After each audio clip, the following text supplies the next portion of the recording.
Oi, meu nome é Thaís Maciel, eu sou jornalista e mãe, e eu tô aqui hoje para comentar sobre a endometriose. Vou falar sobre os sinais, os sintomas, quais os reflexos dessa doença na fertilidade e na gestação.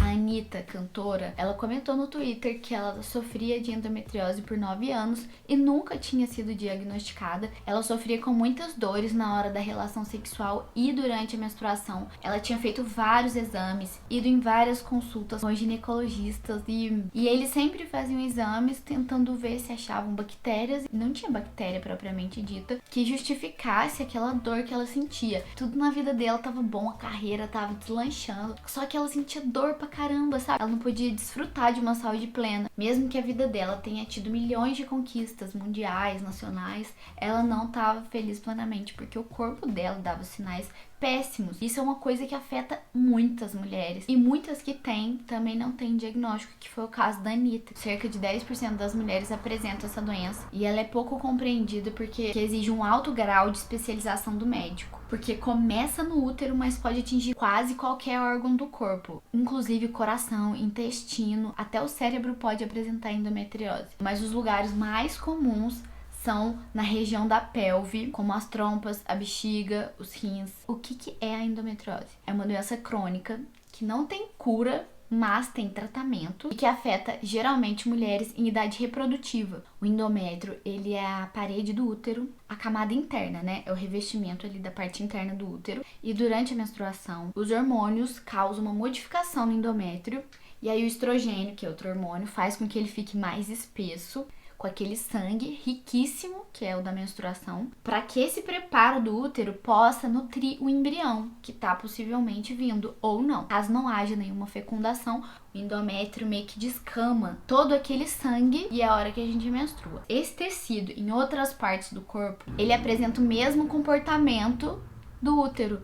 Ele começa a nutrir, ficar espesso e sangrar. E isso gera hemorragias locais. Aí acontece inflamações e fibroses por causa daquele acúmulo de sangue e de células endometriais. A endometriose, ela pode ser leve, né, que no caso são dores ao menstruar, dores na hora de ter relação, dores muito fortes. Ou às vezes a gente acha que são cólicas fracas, mas a endometriose mais profunda, ela começa a atingir órgãos fora do sistema reprodutivo, tipo o intestino mesmo. O caso mais comum é de endometriose no ovário. E aí o exame de ecografia, que é ultrassonografia, através do som, é um eco gerado através de ondas ultrassônicas que chega lá dentro e bate e volta, de alta frequência e consegue formar uma imagem. Aí dá pra visualizar aquela estrutura interna do organismo. É um exame que dá para facilmente identificar os ovários. Mas no caso da Anitta, para descobrir o dela, precisou de uma ressonância magnética, que é aquela que você entra dentro daquele tubo e aí analisa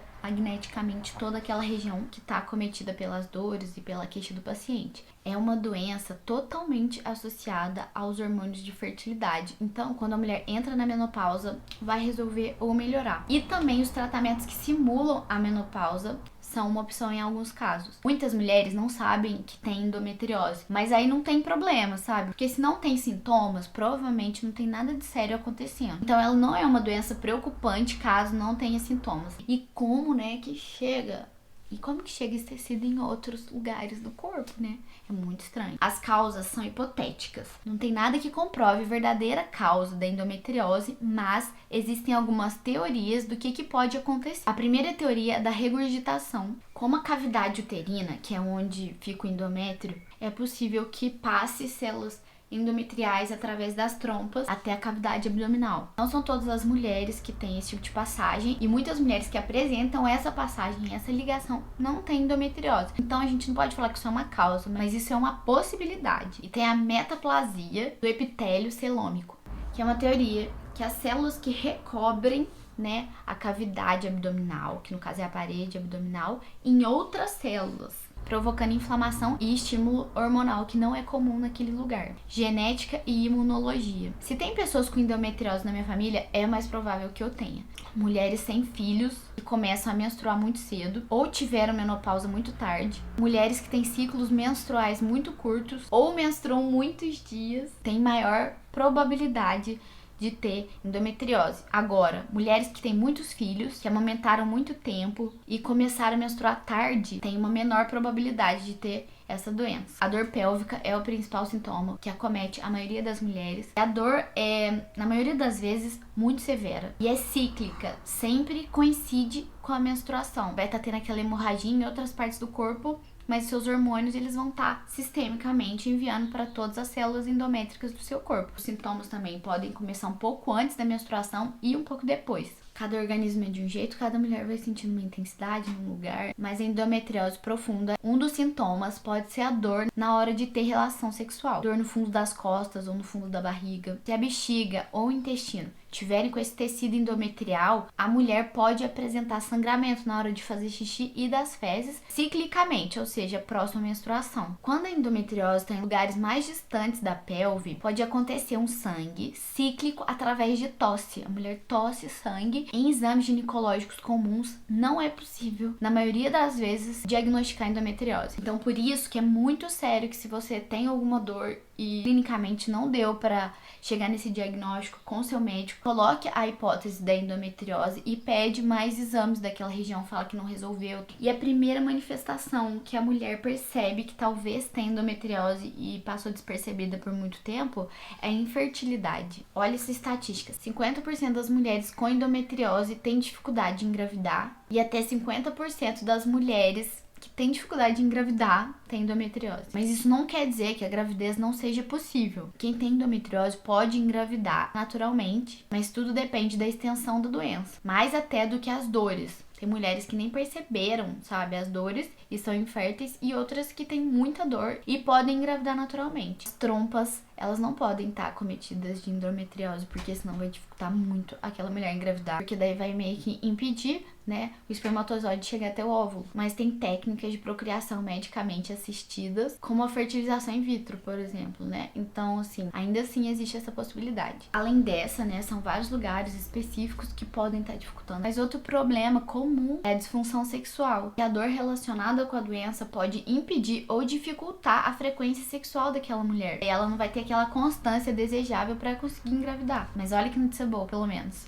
Habitualmente, as mulheres que conseguem engravidar, mesmo tendo endometriose, não tem problemas assim pra frente, sabe? Não tem problemas adicionais durante a gestação. Porque como a gravidez induz um estado hormonal que não promove o crescimento do endométrio, né? Porque a mulher tá grávida, então significa que o endométrio agora ele tá de boa, ele fez a parte dele, agora ele tá nutrindo o bebê. E muitas vezes com a gestação os sintomas melhoram, podendo resolver o problema completamente. Tem cirurgias também que podem tentar resolver, mas a verdade é que a endometriose não tem cura. Ela só resolve ou melhora mesmo com a menopausa. Só que as mulheres conseguem ter uma vida normal com os tratamentos. Mais comuns envolvem tratamento físico, que é controlar a dor através de algum remédio indicado pelo médico. Não tem nenhum medicamento que previna a progressão da doença. E o tratamento também hormonal, que vai ser muito específico para cada caso. Como, por exemplo, o uso de anticonceptivos orais, como a pílula mesmo. É muito importante que a mulher se conheça e fique atenta a qualquer sinal do corpo.